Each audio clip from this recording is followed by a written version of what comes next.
Hello दोस्तों, क्या आपने कभी सोचा है कुछ लोग ऐसे खतरे क्यों उठाते हैं जिनसे हम में से ज्यादातर लोग दूर भागते हैं। कोई सैकड़ों फीट ऊंचे पहाड़ से बिना रस्सी के लटकता है, कोई गहरी अंधेरी गुफा में उतर जाता है जहां एक छोटी सी गलती जिंदगी खत्म कर सकती है, और कोई समुद्र की उन लहरों से खेलता है जिनसे टकराने पर इंसान का नामो निशान मिट जाए।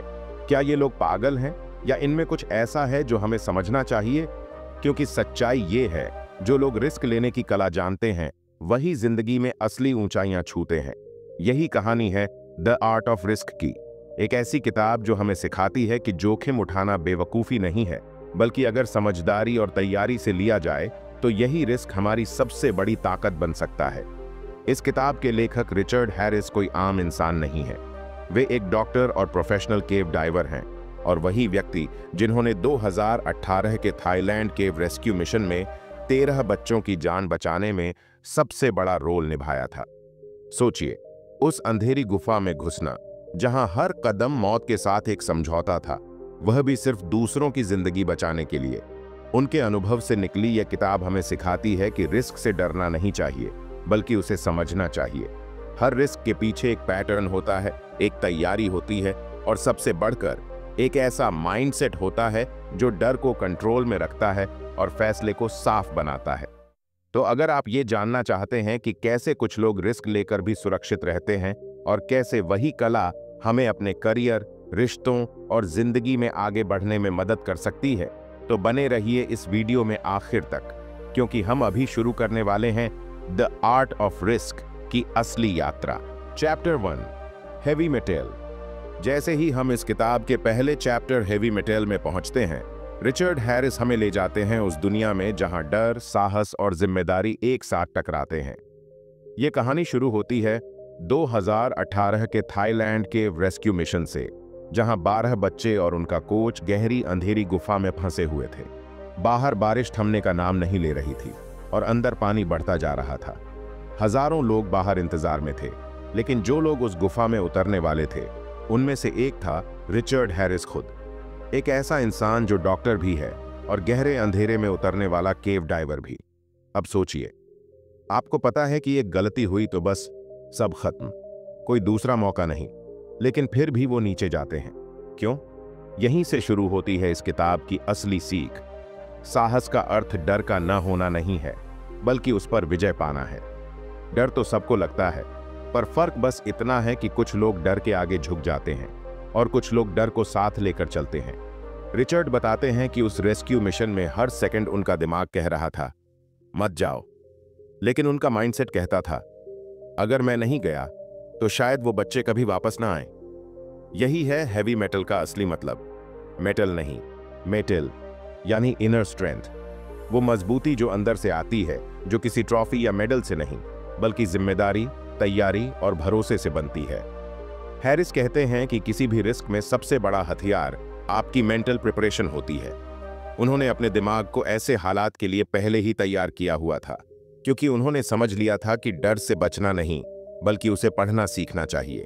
और यही बात हम अपनी जिंदगी में भी देख सकते हैं, कभी किसी बड़े फैसले के सामने, कभी किसी नए मौके या डर के वक्त। हम सबके सामने अपनी अपनी गुफाएं होती हैं, बस फर्क ये है कि कोई भाग जाता है और कोई रिचर्ड हैरिस की तरह टॉर्च जलाकर उस अंधेरे में उतर जाता है।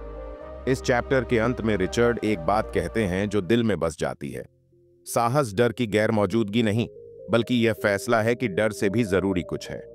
और शायद यही लाइन इस पूरी किताब का सार है। तो दोस्तों, ये था पहला चैप्टर हेवी मेटल, एक ऐसी कहानी जो हमें सिखाती है कि जोखिम लेने की असली कला सिर्फ बहादुरी में नहीं, बल्कि जिम्मेदारी, तैयारी और सही सोच में छिपी होती है। अगले भाग में हम जानेंगे कि कैसे ये रिस्क माइंडसेट हमारी रोजमर्रा की जिंदगी में भी काम आ सकता है, जब बात हो फैसले लेने की, डर का सामना करने की या खुद पर भरोसा करने की। चैप्टर 2, शेड गाइज।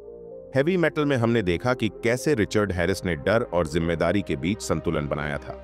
अब इस चैप्टर में वो हमें लेकर जाते हैं एक अलग ही दुनिया में, एक ऐसी जगह जहां असली हीरो दिखाई नहीं देते, पर उनके बिना कोई भी बड़ा काम मुमकिन नहीं होता। रिचर्ड यहां उन लोगों की बात करते हैं जो अक्सर कैमरे के पीछे रहते हैं, जिन्हें वो कहते हैं शेड गाइज, यानी वो लोग जो अपने छोटे से शेड या वर्कशॉप में बैठे रहते हैं, कुछ नया बनाते हैं, कुछ सुधारते हैं और जिनकी मेहनत से बड़े बड़े मिशन पूरे होते हैं। थाईलैंड केव रेस्क्यू में भी ऐसे ही कुछ शेड गाइज थे जो बाहर दुनिया की नजरों से दूर किसी वर्कशॉप में ऑक्सीजन सिस्टम, डाइविंग गियर या पाइपिंग डिजाइन पर काम कर रहे थे। उनके नाम किसी अखबार में नहीं छपे, पर अगर वो न होते तो वो बच्चे आज जिंदा न होते। रिचर्ड कहते हैं, ये वे लोग हैं जो साधारण काम से असाधारण चीजें संभव बनाते हैं, जो लोग लाइमलाइट में नहीं आते, पर उनका दिमाग और मेहनत ही वो नींव बनती है जिस पर पूरा मिशन खड़ा होता है। यह चैप्टर हमें सिखाता है कि हर रिस्क के पीछे सिर्फ हिम्मत नहीं होती, बल्कि तैयारी, टेक्नोलॉजी और टीम वर्क भी उतने ही जरूरी होते हैं। रिचर्ड बताते हैं कि शेड गाइज वो लोग होते हैं जो असंभव को संभव बनाने की कोशिश करते हैं, चाहे वो अपने गैराज में बैठकर कोई नया डिजाइन बना रहे हों या किसी असफल प्रयोग को बार बार दोहराकर सही करने की कोशिश कर रहे हों। और अगर सोचें, हम सबकी जिंदगी में भी शेड जैसा एक कोना होता है जहां हम कुछ नया सीखते हैं, कोशिश करते हैं, गलतियां करते हैं और धीरे धीरे बेहतर बनते हैं। वहीं असली ग्रोथ होती है। रिचर्ड हैरिस कहते हैं, असली बदलाव लाने वाले लोग दिखावे में नहीं, बल्कि अपने काम और सोच से फर्क लाते हैं। तो शेड गाइज हमें ये याद दिलाता है कि जोखिम उठाने की कला सिर्फ बहादुरी की नहीं, बल्कि तैयारी की भी कला है। कभी कभी सबसे बड़ा रिस्क वही उठाता है जो पर्दे के पीछे से किसी मिशन को सफल बनाता है। तो दोस्तों, ये था इस चैप्टर का सार, जो हमें सिखाता है कि हर चमक के पीछे एक साया होता है, हर हीरो के पीछे एक टीम होती है और हर रिस्क के पीछे एक सोच होती है जो सबको सुरक्षित और सफल बनाती है। Chapter 3, homemade submarine. हम सब ने कभी ना कभी बचपन में कुछ ना कुछ बनाने की कोशिश की है। कभी खिलौनों को जोड़कर रॉकेट बनाया, कभी बाथटब में पेपर बोट चलाई या फिर कल्पना में समंदर की गहराइयों में उतर गए। लेकिन सोचिए, अगर कोई सच में घर पर बैठकर अपनी सबमरीन बना दे, वो भी सिर्फ जुनून से, जिज्ञासा से, ना कि किसी इनाम या पहचान के लिए। यही कहानी है इस चैप्टर होममेड सबमरीन की। रिचर्ड हैरिस इस चैप्टर में एक ऐसे इंसान की बात करते हैं जिसने अपने गैराज में बैठकर अपनी खुद की पनडुब्बी सबमरीन बनाई। वो कोई वैज्ञानिक नहीं था, ना ही उसके पास कोई बड़ी लैब थी, बस एक जिद थी कि क्यों ना मैं खुद गहराई में उतरने वाला यंत्र बनाऊं। लोगों ने उसका मजाक उड़ाया, कहा यह तो पागलपन है, लेकिन उसने हार नहीं मानी। उसके लिए यह रिस्क नहीं, एक मिशन था, कुछ ऐसा करने का जो औरों ने कभी सोचा भी नहीं था। रिचर्ड कहते हैं, लापरवाही और साहस के बीच का फर्क तैयारी में होता है। मूर्खता और साहस के बीच का फर्क बस तैयारी से तय होता है। वो व्यक्ति जानता था कि ये आसान नहीं है, तो उसने महीनों तक रिसर्च की, डिजाइन बनाए, टेस्ट किए और आखिरकार वो अपनी होममेड सबमरीन में समंदर की गहराई में उतरा। सोचिए, वो पल कैसा होगा जब आप एक छोटे से कमरे में बने अपने यंत्र में बैठकर नीले पानी की गहराई में उतर रहे हो, जहां न कोई आवाज है, न रोशनी, बस आपका दिल और आपकी सांसें। रिचर्ड हैरिस इस कहानी से हमें एक गहरी सीख देते हैं कि इनोवेशन के लिए हमेशा साधनों की जरूरत नहीं होती, बल्कि समझदारी और जुगाड़ की जरूरत होती है। हर नई खोज के लिए बहुत पैसा नहीं चाहिए, बस चाहिए वो जिद, वो जिज्ञासा और वो हिम्मत जो कहे, मैं कोशिश करूंगा, चाहे असफल ही क्यों ना हो जाऊं। हम सबके अंदर भी वो सबमरीन बिल्डर छिपा है, जो कुछ नया करना चाहता है, जो रिस्क लेना चाहता है, पर डरता है कि अगर मैं असफल हो गया तो क्या होगा।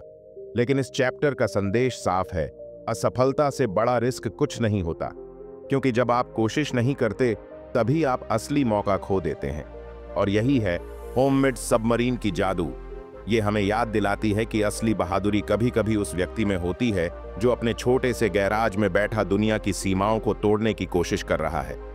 तो दोस्तों, ये था इस चैप्टर का सार, जो हमें बताता है कि जोखिम लेना सिर्फ खतरा नहीं है, वो एक कला है जहां जुनून, तैयारी और विश्वास मिलकर असंभव को संभव बनाते हैं। Chapter 4, free solo. क्या आपने कभी किसी इंसान को बिना रस्सी, बिना किसी सुरक्षा के सैकड़ों मीटर ऊंचे पहाड़ पर चढ़ते देखा है? बस एक छोटी सी फिसलन और मौत सामने खड़ी हो।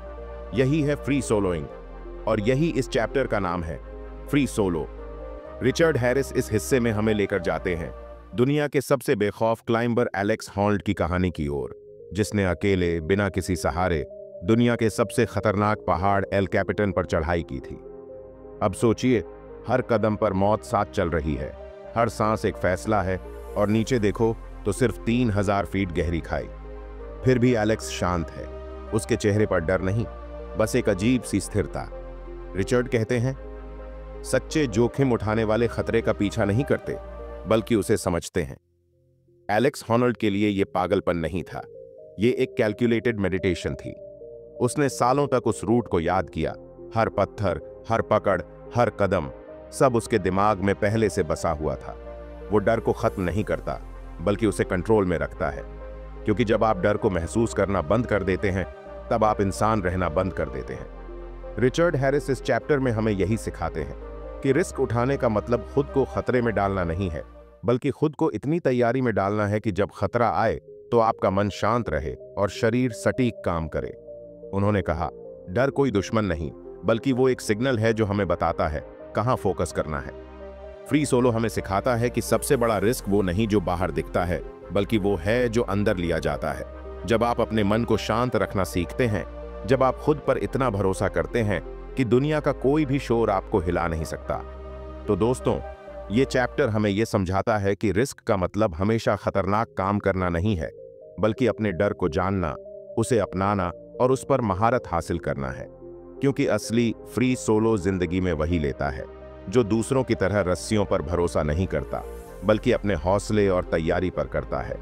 तो अगर आप भी किसी डर में फंसे हैं, किसी रिस्क को लेने से डर रहे हैं, तो याद रखिए, साहस वो नहीं जो डर को मिटा दे, साहस वो है जो डर के बावजूद कदम बढ़ा दे। Chapter 5, zen and the art of base jumping. कल्पना कीजिए, आप एक पहाड़ की चोटी पर खड़े हैं, नीचे हजारों फीट गहरी खाई, पैराशूट तैयार है, लेकिन अभी भी हर चीज आपकी एक ही सांस पर निर्भर है।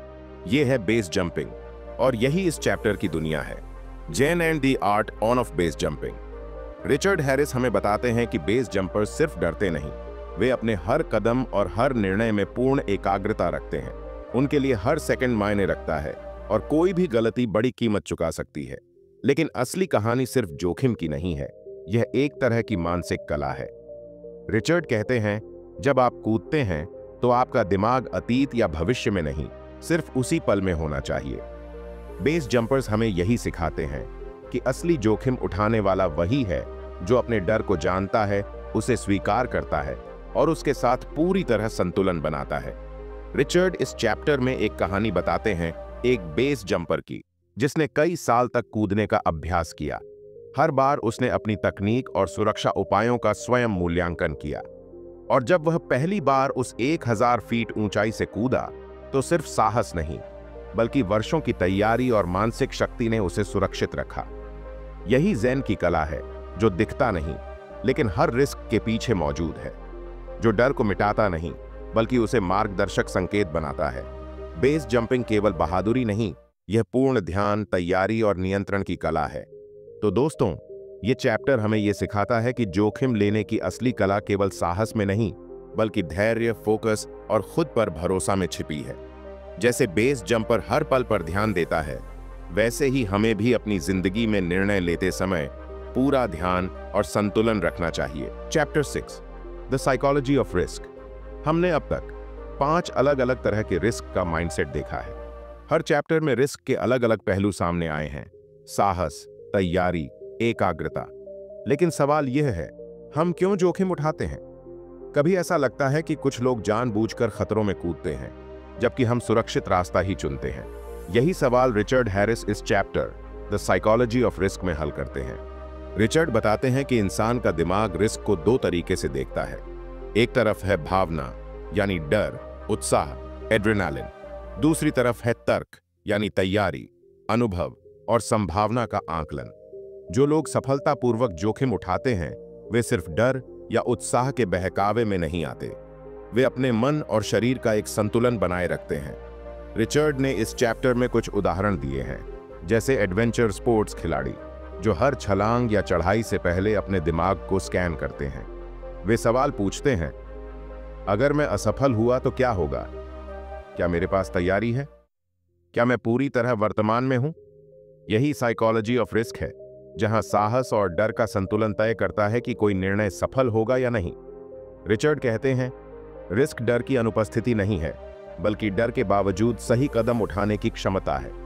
और सिर्फ यही नहीं, इस चैप्टर में यह भी बताया गया है कि इंसान कभी कभी ओवर कॉन्फिडेंस या अंडर एस्टिमेशन ऑफ खतरे के कारण गलती करता है। असली विजेता वही है जो अपने दिमाग को समझता है, जो डर को पहचानता है और उसे नियंत्रण में रखता है।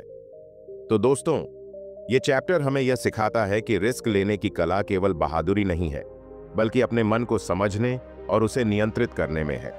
जब आप अपने डर और उत्साह को पहचानना सीख जाते हैं, तभी आप बड़े फैसले, बड़े रिस्क और बड़े अवसरों के लिए तैयार होते हैं। इस अध्याय का संदेश साफ है, जोखिम का असली खेल दिमाग में खेला जाता है। जो लोग इसे समझते हैं, वही अपनी जिंदगी और फैसलों में असली महारत हासिल करते हैं।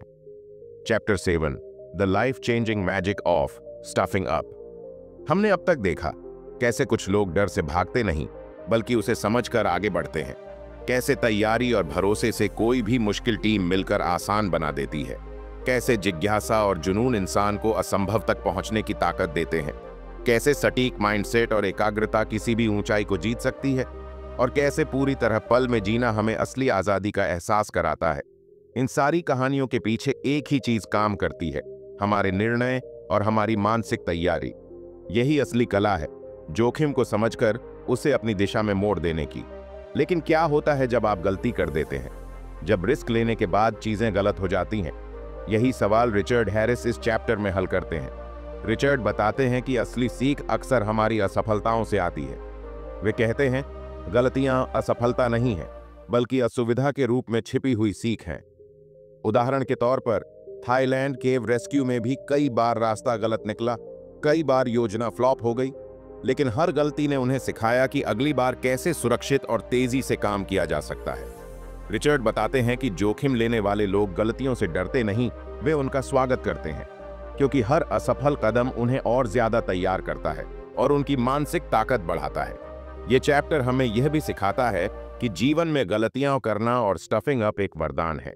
ये हमें दिखाती हैं कि हम कहां सुधार सकते हैं, कहां और मेहनत की जरूरत है, और सबसे जरूरी, हमें अपनी सीमाओं का एहसास कराती है। रिचर्ड कहते हैं, जो लोग असली सफलता पाते हैं, वे वही हैं जिन्होंने सबसे ज्यादा गलती की और उससे सबसे ज्यादा सीखा। तो दोस्तों, ये अध्याय हमें यही सिखाता है कि रिस्क लेने में असफल होना बुरा नहीं है, बल्कि ये हमारी सीख, हमारी प्रैक्टिस और हमारी तरक्की का हिस्सा है। गलतियां हमें कमजोर नहीं बनाती, वे हमें ताकतवर और समझदार बनाती हैं। याद रखिए, जिंदगी में रिस्क लेने का असली जादू गलतियां करने और उनसे सीखने में छिपा है। जो लोग डरते नहीं, गलती करते हैं और सीखते हैं, वही अपने सपनों और लक्ष्यों तक पहुंचते हैं। चैप्टर 8, सर्फिंग ए स्काईस्केपर। कल्पना कीजिए, आप किसी ऊंची इमारत की छत पर खड़े हैं। नीचे शहर की रोशनी चमक रही है। एक छोटी सी फिसलन, एक गलत कदम और सब खत्म। यही है सर्फिंग ए स्काईस्क्रेपर, एक नया स्तर जहां रिस्क का मतलब सिर्फ डर से लड़ना नहीं, बल्कि हर निर्णय में पूर्ण नियंत्रण और समझदारी है। रिचर्ड हैरिस इस चैप्टर में हमें ऐसे लोगों की कहानी बताते हैं जो ऊंची इमारतों की छत पर चलते हैं या स्काईस्क्रेपर सर्फिंग करते हैं। उनके लिए हर कदम एक गणित है, हर हाथ और पैर की स्थिति मायने रखती है। लेकिन असली जादू यह है, यह सिर्फ फिजिकल स्किल नहीं, बल्कि मेंटल क्लैरिटी और फोकस की कला है। रिचर्ड कहते हैं, जैसे जैसे ऊंचाई बढ़ती है, गलतियां बड़ी कीमत लेती हैं और मन की स्पष्टता आपकी सबसे बड़ी ताकत बन जाती है। इस चैप्टर का संदेश सिर्फ एडवेंचर के लिए नहीं है, यह हमारी जिंदगी में भी उतना ही लागू होता है। हमारे बड़े फैसले, बड़े प्रोजेक्ट और बड़े मौके भी इसी तरह छोटे छोटे निर्णयों का परिणाम होते हैं। जितना शांत और फोकस्ड आप रहेंगे, उतना ही सुरक्षित और सफल आप होंगे। रिचर्ड इस चैप्टर में कहते हैं, जब आप अपने कंफर्ट जोन से बाहर निकलते हैं, जब रिस्क असली हो और परिणाम भारी हो, तब आपकी सोच और निर्णय की स्पष्टता बढ़ती है। तो दोस्तों, ये अध्याय हमें यही सिखाता है कि रिस्क केवल साहस या तैयारी तक सीमित नहीं है, बल्कि इसमें पूर्ण मानसिक स्पष्टता, समझदारी और सही समय का इंतजार भी शामिल है। जो लोग इसे अपनाते हैं, वे न सिर्फ सुरक्षित रहते हैं, बल्कि अपने हर कदम में सफलता और संतुलन भी पाते हैं। याद रखिए, जिंदगी में रिस्क लेने की असली कला सिर्फ हिम्मत में नहीं, बल्कि सटीक तैयारी, ध्यान और मानसिक स्पष्टता में है। जैसे स्काई स्क्रेपर सर्फर अपने कदम सावधानी और फोकस से रखता है, वैसे ही हम अपने फैसले, सपने और जीवन में कदम रख सकते हैं। Chapter 9 at the end of the tether. कल्पना कीजिए, आप एक खतरनाक गुफा में हैं या किसी ऊंची चोटी पर चढ़ रहे हैं। आपका शरीर थक चुका है, हाथ और पैर कांप रहे हैं और हर सांस भारी लग रही है। आपके सामने सिर्फ एक ही रास्ता है, आगे बढ़ना या पीछे हटना। यही है eight the end of the tether, जब इंसान की सारी ताकत, धैर्य और मानसिक संतुलन अपनी आखिरी सीमा पर होता है। रिचर्ड हैरिस इस चैप्टर में बताते हैं कि असली रिस्क तब सामने आता है जब आपकी शारीरिक और मानसिक सीमाएं मिलती हैं। ये वो पल होता है जब डर, थकान और दबाव इतने बढ़ जाते हैं कि कोई भी छोटा निर्णय जिंदगी या मौत का फैसला कर सकता है। उन्होंने उदाहरण दिए हैं उन परिस्थितियों के, जैसे थाईलैंड केव रेस्क्यू में जब उनके डाइविंग गियर में तकनीकी समस्या आई और पानी की धार तेज हो गई। हर सेकंड महत्वपूर्ण था, हर कदम सोच समझकर उठाना पड़ता था। रिचर्ड कहते हैं, जब आप अपनी पूरी सीमा पर हों, तब केवल मानसिक स्पष्टता और फोकस ही आपकी मदद कर सकते हैं। इस चैप्टर का सबक सिर्फ एडवेंचर तक सीमित नहीं है। हमारी जिंदगी में भी ऐसे पल आते हैं जहां काम, रिश्ते या व्यक्तिगत चुनौती इतनी बढ़ जाती है कि हम हताश हो जाते हैं। लेकिन रिचर्ड हमें सिखाते हैं कि ऐसे समय में अपने डर, थकान और दबाव को समझना और उसके बावजूद कदम बढ़ाना ही असली बहादुरी है। रिचर्ड का कहना है, जब सारी चीजें चरम पर हों तो सिर्फ आपका अनुभव, तैयारी और हौसला ही आपको सुरक्षित निकाल सकता है। तो दोस्तों, ये अध्याय हमें यह याद दिलाता है कि सबसे बड़ा रिस्क तब होता है जब आप अपनी सीमाओं को पहचानते हैं, और वही पल, वही चुनौती हमें सच्चा साहस, समझदारी और मानसिक शक्ति सिखाती है। याद रखिए, जिंदगी में हर चुनौती, हर चरम स्थिति हमें सिर्फ कमजोर नहीं बनाती, बल्कि सही मानसिकता, तैयारी और साहस के साथ यह हमें मजबूत और समझदार बनाती है। Chapter 10 the need for speed. कल्पना कीजिए, आप किसी गहरी गुफा में फंसे हैं, पानी बढ़ रहा है, समय कम है, हर सेकंड मायने रखता है और कोई भी धीमी चाल आपको या आपके साथियों को खतरे में डाल सकती है। यही है द नीड फॉर स्पीड, जब रिस्क लेने में केवल साहस या तैयारी ही नहीं, बल्कि तेज निर्णय और सही समय पर कार्रवाई मायने रखती है। रिचर्ड हैरिस इस चैप्टर में बताते हैं कि कई बार जीवन और मौत के बीच का फर्क सिर्फ सेकंडों में तय होता है। इसलिए जो लोग असली रिस्क उठाते हैं, वे डर को समझते हैं, जोखिम का मूल्यांकन करते हैं और तुरंत कदम उठाते हैं। उदाहरण के तौर पर थाईलैंड केव रेस्क्यू में जब पानी बढ़ता गया और बच्चों को बचाने के लिए हर मिनट कीमती था, रिचर्ड और उनकी टीम ने बिना देर किए योजना बदली, फिर से इक्विपमेंट चेक किया और तेजी से गुफा में उतरे। यह केवल साहस नहीं था, यह ट्रेनिंग, प्रेपरेशन और तेज निर्णय का कमाल था। रिचर्ड कहते हैं, बिना मूर्खतापूर्ण जल्दबाजी के तेजी ही प्रभावी रिस्क लेने की कुंजी है। यह चैप्टर हमें सिखाता है कि जिंदगी में भी कई बार हमें समय पर निर्णय लेने पड़ते हैं। वो अवसर, वो मौका या वो चुनौती जो सही समय पर सही कदम नहीं उठाने पर खो जाती है, बस यही नीड फॉर स्पीड है। तो दोस्तों, ये अध्याय हमें यह याद दिलाता है कि रिस्क लेने की कला केवल बहादुरी, तैयारी या मानसिक ताकत में नहीं, बल्कि तेज सोच, निर्णय और कार्रवाई में भी छिपी है। जो लोग यह सीख लेते हैं, वे न सिर्फ सुरक्षित रहते हैं, बल्कि हर चुनौती और मौके का सही फायदा उठाते हैं। याद रखिए, जिंदगी में रिस्क लेने का असली हुनर सिर्फ साहस में नहीं, बल्कि समय, गति और सही निर्णय में है। जो सही समय पर सही कदम उठाते हैं, वही असली विजेता बनते हैं। Chapter 11 whatever the risks.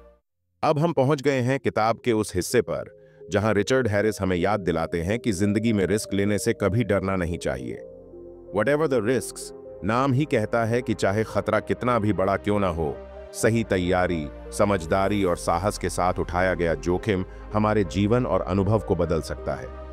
Richard कहते हैं कि रिस्क का मतलब केवल खतरनाक एडवेंचर नहीं है, यह हमारे करियर, हमारे सपनों, रिश्तों और व्यक्तिगत निर्णयों में भी होता है। जो लोग रिस्क लेते हैं, वे वही लोग हैं जो अपने जीवन में असली बदलाव लाते हैं। उदाहरण के लिए, थाईलैंड केव रेस्क्यू में हर कदम, हर निर्णय और हर रिस्क जीवन और मौत के बीच का फर्क था। लेकिन रिचर्ड और उनकी टीम ने देखा कि सही सोच और तैयारी के साथ कोई भी रिस्क असंभव नहीं है। वे कहते हैं, चाहे रिस्क कितना भी बड़ा हो, आपकी बहादुरी, तैयारी और फोकस ही परिणाम तय करते हैं। इस चैप्टर का सबसे बड़ा सबक यही है कि रिस्क लेने से डरना बुरा नहीं है, बल्कि डर को समझना, उसका मूल्यांकन करना और उसके बावजूद कदम बढ़ाना असली कला है। तो दोस्तों, ये अध्याय हमें यह सिखाता है कि जिंदगी में रिस्क लेना सिर्फ साहस नहीं, बल्कि सही मानसिकता, तैयारी और स्पष्ट सोच का खेल है। जो लोग इसे अपनाते हैं वही जीवन में असली सफलता और संतुलन पाते हैं। याद रखिए, चाहे रिस्क कितना भी बड़ा हो, सही तैयारी, हौसला और मानसिक स्पष्टता के साथ उठाया गया कदम हमेशा आपको नई ऊंचाइयों तक ले जाएगा। दोस्तों, अगर हम पीछे मुड़कर देखें तो यह किताब हमें सिर्फ खतरनाक एडवेंचर या रिस्क की कहानियां नहीं बताती, बल्कि यह हमें जिंदगी जीने का तरीका, साहस का अर्थ और असली ताकत सिखाती है। हमने देखा कि असली बहादुरी केवल डर को महसूस न करने में नहीं है, बल्कि उसके बावजूद कदम बढ़ाने, फैसले लेने और खुद पर भरोसा करने में है। हर चुनौती, हर गलती और हर कठिन परिस्थिति हमें कमजोर नहीं बनाती, बल्कि हमें सशक्त, समझदार और तैयार बनाती है। जो लोग रिस्क लेते हैं वे केवल बाहरी खतरों का सामना नहीं करते, वे अपने मन, अपनी तैयारी और अपनी मानसिक स्पष्टता का सामना करते हैं। वे जानते हैं कि असफलताएं और गलतियां केवल अनुभव हैं, जो हमें सीखने, बढ़ने और अपने सपनों को हासिल करने में मदद करती हैं। इस किताब का असली संदेश यही है, रिस्क लेना, साहस दिखाना और सीखते रहना ही असली सफलता की कुंजी है। चाहे आपके सामने कितनी भी कठिनाइयां क्यों ना हो, आपका हौसला, आपकी तैयारी और आपका फोकस ही आपको नई ऊंचाइयों तक ले जाएगा।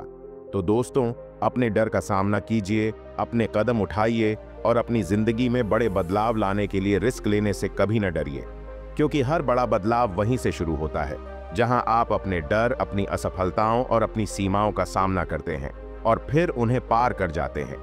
याद रखिए, साहस, तैयारी और सीखने की चाहत ही हमें असली विजेता बनाती है। तो उठाइए कदम, बढ़ाइए हौसला और खुद की दुनिया में रिस्क लेने का जादू महसूस कीजिए। अगर आपको ये वीडियो पसंद आई हो तो इसे लाइक करें और अपने दोस्तों और परिवार के साथ शेयर करें और कमेंट में बताइए कि ये बुक समरी आपको कैसी लगी। अगर आप चैनल पर पहली बार आए हैं तो हमारे चैनल को सब्सक्राइब जरूर करें और साथ में बेल आइकन दबाना न भूलें, ताकि हर नया वीडियो का नोटिफिकेशन सबसे पहले आप तक पहुंचे। मिलते हैं अगले वीडियो में एक नई किताब के साथ, एक नई सोच के साथ। तब तक खुश रहें और सीखते रहें। धन्यवाद।